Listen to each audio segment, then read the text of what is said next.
عربیہ کے سابق استاد حضرت مولانا عبد المنان صاحب قاسمی سے درخواست کرتا ہوں کہ تشریف لائیں اور اپنے مواعظ حسنہ سے سامعین کو محظوظ و مستفیض ہونے کا موقع عنایت فرمائیں۔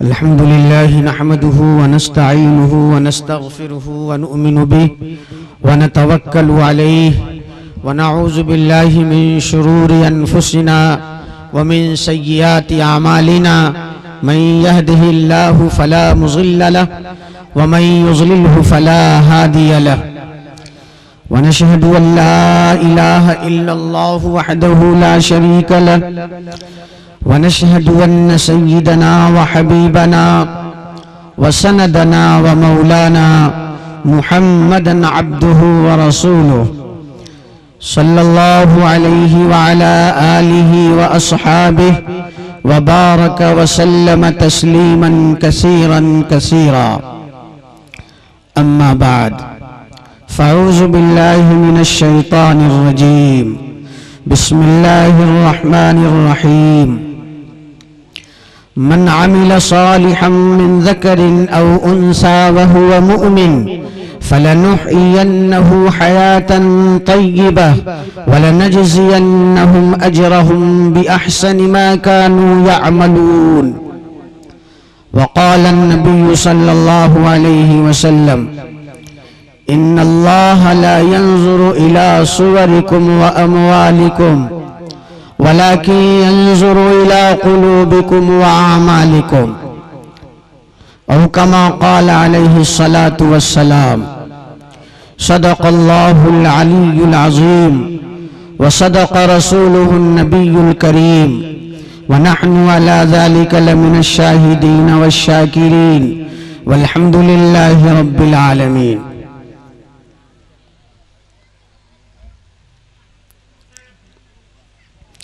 صدر محترم اور اس جلسے کے سرپرست،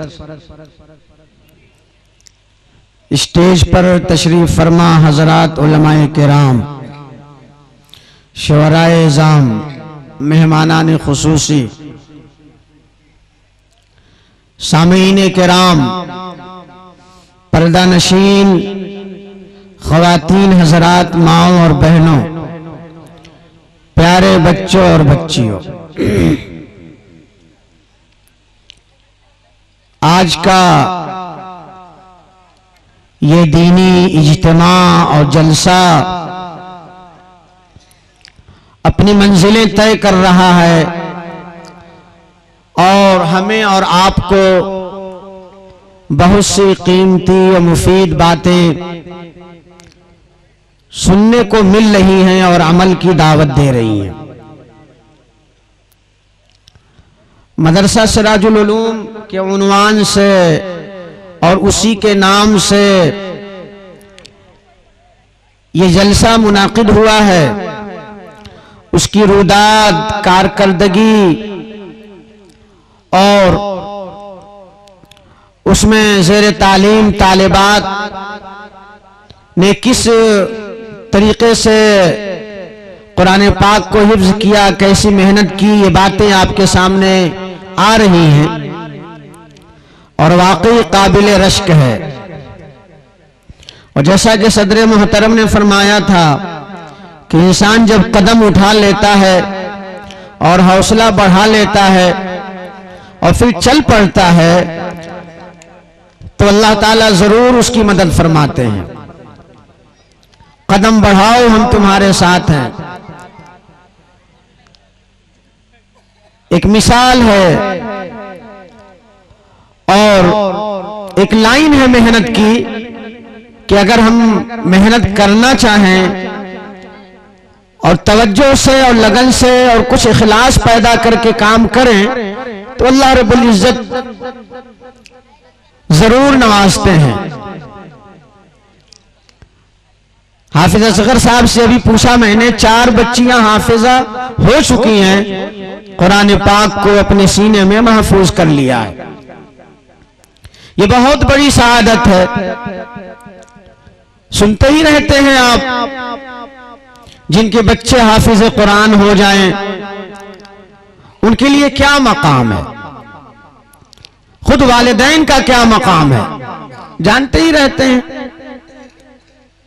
لیکن طرف اور لگن اور کوشش اور ایک جذبہ، مجھے واقعہ یاد آیا جو سنا کر کے میں آگے بڑھتا ہوں. ہندوستان کا بے مثل بادشاہ، نہایت انصاف پرور، عدل کا خوگر، اور ہندوستان کو ہر اعتبار سے ترقی دینے والا اورنگزیب عالمگیر رحمت اللہ علیہ، تقریباً 50 برس انہوں نے اس ملک پر حکومت کی ہے.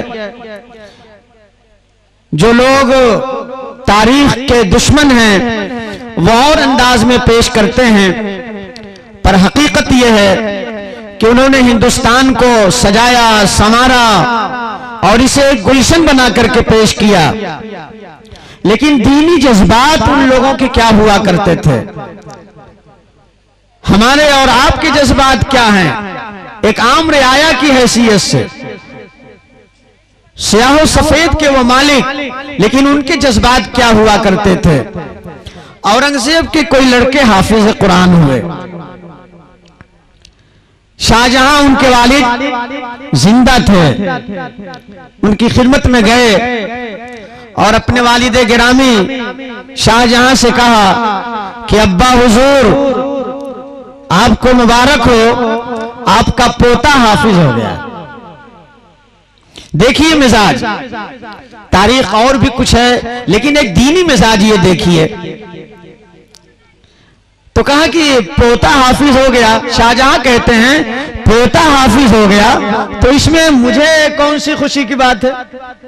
کہہ رہے ابا میں آپ کا لڑکا اور وہ میرا لڑکا حافظ ہوا. کہا ہاں یہ تو صحیح ہے، خوشی ہے لیکن کوئی زیادہ خوشی نہیں ہے.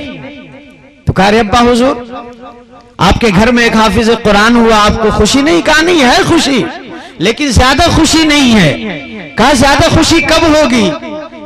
کہا کہ وہ تو حافظ قرآن ہوا تو حدیث شریف میں جو ایک انتہائی قیمتی تاج کا وعدہ کیا گیا ہے وہ تو والدین کے لیے ہے، دادا اور دادی کے لیے تو ہے نہیں. تو وہ تاج تو تم کو ملے گا، میں تو اس کا دادا ہوں، تم باپ ہو تمہیں ملے گا، تمہاری بیوی اس کی ماں ہے اس کو ملے گا، مجھے کیا ملے گا؟ اورنگزیب خاموش ہو گئے. کچھ مہینوں یا سالوں کے بعد، ایک سال کے اندر تقریباً والد گرامی کی خدمت میں گئے اور بادشاہ تھے شاہجہاں اس وقت بھی، اور کہا کہ ابا حضور مبارک ہو، جس وقت مبارک ہو آپ کو جس طریقے سے یہاں آپ بادشاہت کا تاج اپنے سر پر رکھتے ہیں. آپ کو خوشی ہوگی یہ سن کر کہ آپ کا یہ لخت جگر، آپ کا یہ بیٹا حافظ قرآن ہو گیا ہے، قرآن کو میں نے حفظ کر لیا ہے. اس دن آپ نے جو بات کہی تھی اور مجھے مہمیز لگائی تھی اور میرے جذبات کو آپ نے ابھارا تھا جب میرا لڑکا حافظ ہوا تھا، میں نے یہ تہیہ کر لیا تھا کہ میں حافظ ہو کر کے اور پھر ابا حضور کو بتلاؤں گا آپ کو مبارک ہو، آپ کا یہ بیٹا حافظ ہو گیا اور انشاءاللہ قیامت میں بھی آپ کو میرے حفظ کی وجہ سے تاج ملے گا. یہ مجاز ہے. ہمارا آپ کا کیا مجاز ہے؟ بہرحال تو خوش قسمت ہیں ایسے لوگ. یہ گاؤں میں ایک مثال کے طور پر پیش کیا جا سکتا ہے اور الحمدللہ کئی مرتبہ جلسے میں حاضری ہوئی. ہر مرتبہ کوئی نہ کوئی نئی چیز، کوئی نہ کوئی نئی بات، ایک نیا جذبہ، امنگ سامنے آتا ہے. میری ماں اور بہنوں اپنے حوصلوں کو باقی رکھو، اپنے بچوں اور بچیوں کو پڑھاؤ، اور تعلیم کے بغیر تو کوئی ترقی کا کوئی سوال ہی نہیں ہے. تعلیم کوئی بھی ہو اس سے ضرور ترقی ہوگی اور کچھ نہ کچھ سلیقہ بھی آتا ہے، تہذیب بھی آتی ہے، اور پھر دینی تعلیم کا تو پوچھنا کیا. بہرحال یہ تو چند تمہیدی باتیں تھیں، اس میں لگن اور جستجو اور پھر مدرسے کی ترقی یہ سب کچھ سوچنا ہے. صدر محترم اسی گاؤں کے ہیں بہت کچھ یہاں کے نشیب و فراز سے واقف ہوں گے، لیکن ان سب کے ساتھ ایک ادنا گزارش میں سمجھتا ہوں کہ اپنی طرف سے اور اپنے تمام جو ہے احباب کی طرف سے یہ کروں گا کہ یہ جو عمارت کی بات آئی، ضرور اس کے لیے کوئی نہ کوئی عمارت کا انتظام ہونا چاہیے، تاکہ بچیاں وہاں جو ہے آسانی اور سہولت کے ساتھ قرآن پاک ناظرہ یا حفظ پڑھ سکیں اور دوسرے بچے بھی پڑھ سکیں، اس کا کوئی نہ کوئی معقول انتظام ہونا چاہیے۔ اللہ تعالیٰ جو ہے غیب سے انتظام فرمائے، یہاں بھی اور جہاں جہاں تعلیم کے لیے کمرے اور مدرسے اور مکتب کے لیے مدرسے کے لیے کمروں کا انتظام نہیں، درسگاہوں کا انتظام نہیں، وہاں اس کا انتظام ہو۔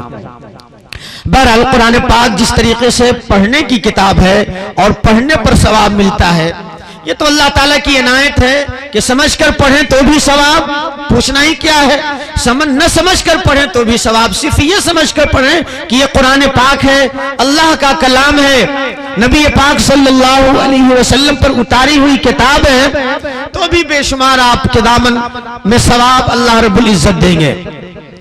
میں نے آیت پڑھی چونکہ وقت مختصر ہے، ورنہ اس موضوع پہ بھی باتیں بہت ہیں، ابھی ہمارے اور مقرر ماشاءاللہ ہمارے شعراء حضرات موجود ہیں، ہم ان کے نعتیہ کلام کو سنیں گے۔ میں نے آیت پڑھی اور ایک حدیث شریف پڑھی، اسی کی روشنی میں کچھ تھوڑی سی باتیں آپ کے سامنے رکھ کر کے اپنی بات ختم کروں گا۔ قرآن کریم جو بچیوں نے حفظ کیا ہے، اسی قرآن کریم کی آیت میں نے پڑھی، اسی کی مناسبت سے چند باتیں اور من عامل صالحا من ذکر او انثى وهو مؤمن، اللہ رب العزت اعلان فرماتے ہیں جو بھی نیک کام کرے، مرد ہو یا عورت، بڑا ہو یا بوڑھا، جوان ہو یا بچہ بالغ، عورت ہو یا مرد، من عمل صالحا من ذکر او انثى وهو مومن، ہاں شرط یہ ہے کہ وہ مومن ہو، صورتاً بھی وہ نیک کام ہو اور اصلاً اور حقیقتاً بھی نیک کام ہو، یہاں قید لگا دی وهو مومن، وہاں اس کا اچھا انجام اور اچھا بدلہ پانے کے لیے۔ یہاں بہت سارے نیک کام صورتاً ہوتے ہیں لیکن وہ حقیقت میں نہیں ہوتے، وہاں کے اعتبار سے جس طریقے سے ایک ایمان والا کسی کی مدد کرتا ہے، کسی کی غریب بچی کی کسی کی شادی کرا دے، کسی کی مدد کر دے، کسی کا مکان بنوا دے، اسی طریقے سے غیر ایمان والا بھی یہ کام کرتا ہے، اور اللہ تعالیٰ کے ہاں کسی کی محنت رائے گا نہیں جاتی، اس کی محنت بھی رائے گا نہیں جائے گی، لیکن اس کا بدلہ اس کو اس دنیا میں ملے گا، آخرت میں نہیں ملے گا عقیدے کے اعتبار سے۔ اور حقیقت میں اگر وہ نیک کام ہے جو ایک ایمان والا کرتا ہے، اس کا بدلہ انشاءاللہ وہاں تو بے پناہ ملے گا، یہاں بھی ملے گا۔ من عمل صالحا من ذکر او انثى، جو کوئی بھی نیک کام کرے، مرد ہو یا عورت، شرط یہ ہے کہ وہ مومن ہو، اپنے ایمان کو بچائے ہوئے ہو۔ ایمان انتہائی مضبوط چیز ہے لیکن اس کے ساتھ ساتھ انتہائی نازک بھی ہے، اور شیشے کی طرح صاف اور شفاف ہے، اس پر بدعات اور خرافات اور شرک کی ذرا بھی آمیزش آ جائے اور ایک بال بھی آ جائے تو اتنا صاف اور شفاف ہے کہ فوراً پتہ چل جاتا ہے۔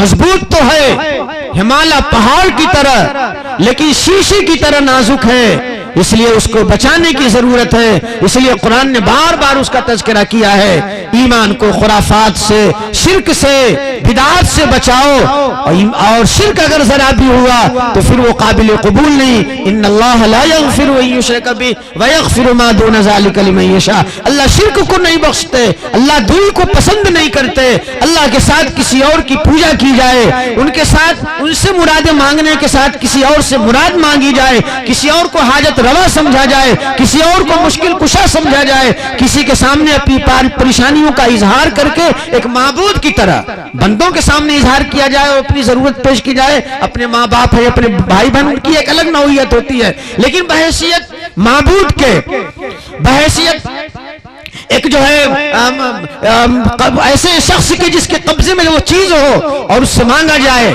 ایک بحیثیت معبود کے، خالق کے، اللہ تعالیٰ کے علاوہ کوئی اور نہیں ہو۔ من عمل وهو مومن، مومن ہو اور نیک کام کر رہا ہو، فَلَنُحْيِيَنَّهُ حَيَاةً طَيِّبَةً، ہم اسے خوشگوار زندگی دیتے ہیں۔ ہم اسے انتہائی بہترین زندگی سے نوازتے ہیں، اس کا تعلق اس دنیا سے بھی ہے اور در حقیقت آخرت سے اس کا تعلق ہے۔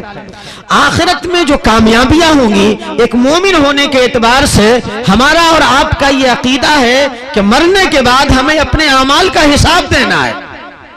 اور انسان کی بے شمار مخلوقات ہیں، 18,000 کہتے ہیں، بعض حضرات تو کہتے ہیں کہ 18,000 صرف سمندر ہی میں ہیں۔ بہرحال جتنی مخلوقات ہیں وہ اللہ تعالیٰ ہی جانتے ہیں، ان میں انسان اور جنات ایسی مخلوقات ہیں جن سے اللہ تعالیٰ حساب لیں گے اور ان کو مکلف بنایا ہے، ان کو ذمہ دار بنایا ہے۔ تو وہاں جو ہماری ترقیات ہوں گی اور وہاں جو اللہ تعالیٰ کی طرف سے ہم پر نوازشیں ہوں گی، اس کے لیے شرط ہے یہاں پر نیک عمل، ایمان اور ایمان کے ساتھ ساتھ نیک عمل۔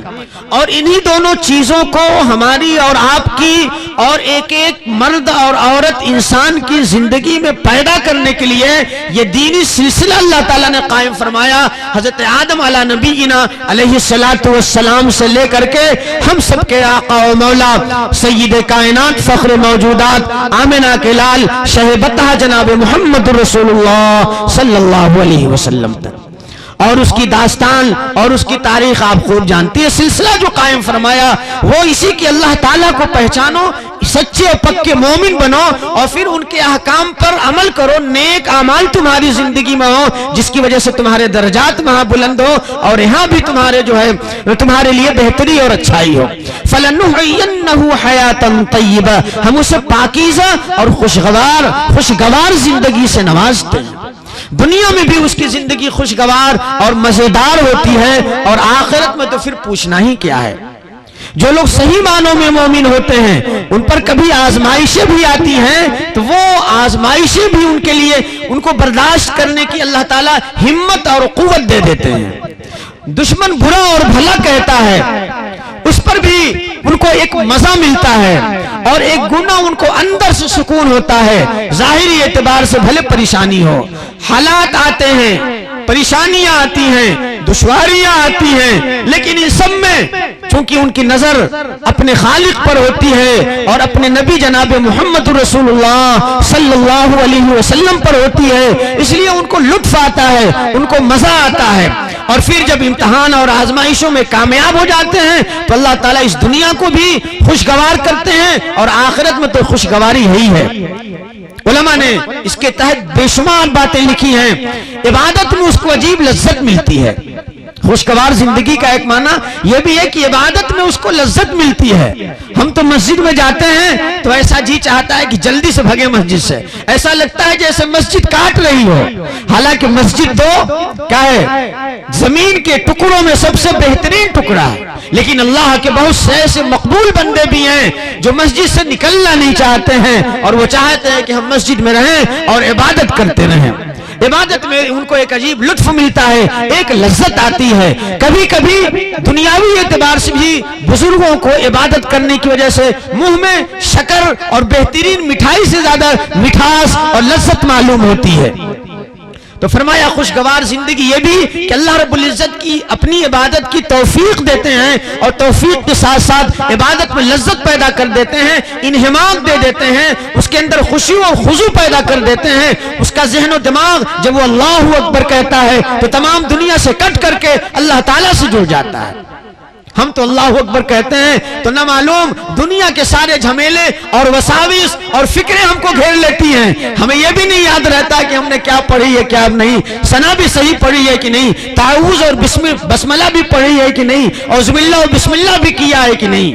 لیکن اللہ کے ایسے مقبول بندے بھی ہوتے ہیں جن کی زندگی خوشگوار ہوتی ہے، اللہ ان کی زندگی خوشگوار بنا دیتے ہیں، ان کو عبادت میں بھی لذت ملتی ہے، دنیاوی اعتبار سے ان کی پریشانیاں بھی دور ہوتی ہیں۔